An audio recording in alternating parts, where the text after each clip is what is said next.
Children हम लोग कर रहे थे जनरल इलेक्शन, बाय इलेक्शन और मिड टर्म इलेक्शन। उसमें हमने जनरल इलेक्शन कर लिया था और बाय इलेक्शंस कर लिए थे। Now we will do about mid term elections. Under certain circumstances the president may on the advice of the Prime Minister dissolve the Lok Sabha before the completion of its term of 5 years and order fresh elections to constitute a new house। इसमें क्या है, अगर president on the advice of prime minister dissolve करना चाहे लोकसभा उसके term से पहले, मतलब 5 साल के टर्म से पहले, तो वो ऐसा कर सकता है और फ्रेश इलेक्शंस ऑर्डर कर सकता है फॉर अ न्यू हाउस, मतलब new Lok Sabha.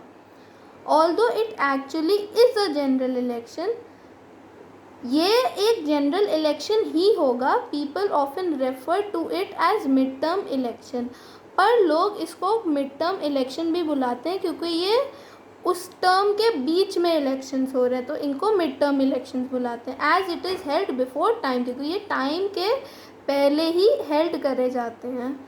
The house constituted by a mid-term election will have a full 5-year term। By elections में ऐसा नहीं होता था, पर मिड टर्म में ऐसा होगा। जो नया बनेगा उस उधर रिप्रेजेंटेटिव, जब उसकी डेथ हो जाती थी या वो रिज़ाइन कर देता था, तब न्यू रिप्रेजेंटेटिव आता था और वो उतनी ड्यूरेशन के लिए आता था जितनी प्रीवियस रिप्रेजेंटेटिव की बची होती थी। पर मिड टर्म इलेक्शन में ऐसा नहीं होता है। जब नया हाउस बनेगा तब वो पूरे अपने 5-year टर्म के लिए ही बनेगा। दस legally it is a general election but held in mid term. Legally तो ये जनरल इलेक्शन ही है क्योंकि पूरी 5-year टर्म इसकी फुलफ़िल हो रही है, पर ये मिड टर्म में करे जाते हैं, मतलब उस टर्म के बीच में करे गए थे, तो इनको इसीलिए मिड टर्म इलेक्शंस बोला जाता है। Mid term elections are also held for state assemblies.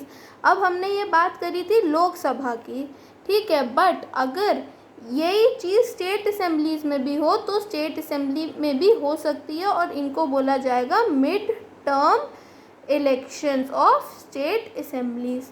Okay, तो ये लोकसभा में भी मिड टर्म इलेक्शंस हो सकते हैं और स्टेट असेंबलीज में भी मिड टर्म इलेक्शंस हो सकते हैं। सो चिल्ड्रन, अगर क्वेश्चन पूछा जाए what are mid term elections, तो आप लिखेंगे under certain circumstances the president on the advice of the prime minister may dissolve the Lok Sabha before the completion of its term of 5 years and order fresh elections to constitute a new house। These are called mid-term elections। Okay, so आपको यहाँ से यहाँ तक लिखना for what are mid-term elections, ये तो important ही है। और आप इसमें ये भी मेंशन करोगे that a mid-term election will have a full 5-year term। This term is also important। तो आप इसमें लिखेंगे पूरी ये line, then the second point will be the mid-term election will have a full 5-year term।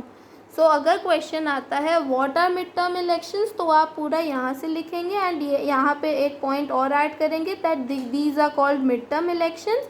Then you will write a mid term election has a full 5-year term. अगर आपने ये नहीं लिखा that it has a full 5-year term, तब आपका answer incomplete रहेगा। Now children, coming to election campaign. Political parties as well as independent candidates hold election campaign to let the people know about their aims and objectives। अभी हमने how are elections conducted में भी पढ़ा था कि अगर कोई इंडिपेंडेंट भी किसी पॉलिटिकल पार्टी का हिस्सा नहीं है पर वो इलेक्शंस लड़ना चाहता है तो ऐसा कर सकता है। तो जब पॉलिटिकल पार्टीज और इंडिपेंडेंट कैंडिडेट्स इलेक्शंस में लड़ते हैं, मतलब वो क्यों पार्ट लेते हैं, तब वो अपने इलेक्शन कैंपेन्स चलाते हैं जिसमें वो पीपल को बताते हैं कि उनके एम्स क्या है और उनके ऑब्जेक्टिव्स क्या है, जिससे लोग उनको वोट कास्ट करें।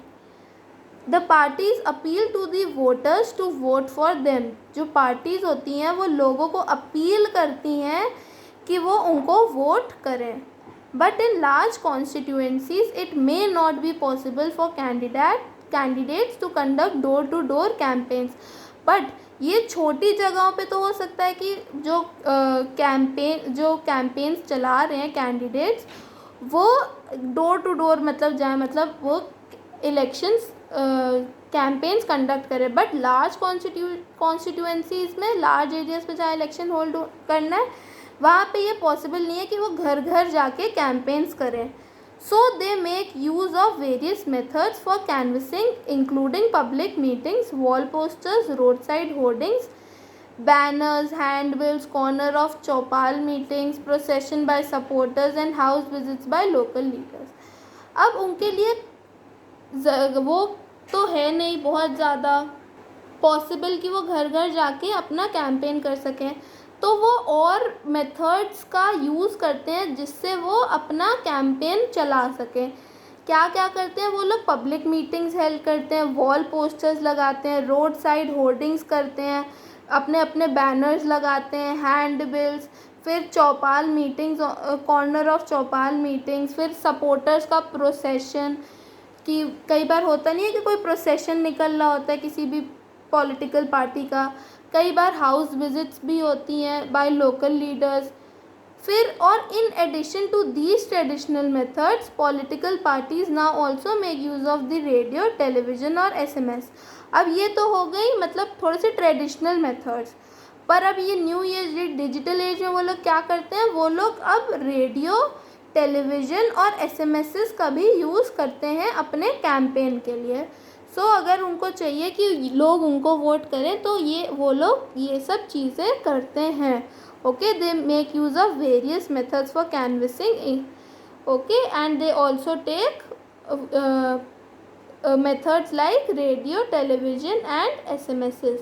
तो इसमें बेसिकली 2 मेथड्स हैं इलेक्शन कैंपेन के लिए. एक है ट्रेडिशनल मेथड्स जिसमें ये सारी चीज़ें आती हैं. ओके, और एक है थोड़ा सा traditional, not traditional methods like थोड़े से digital methods. They are radio, television and SMS.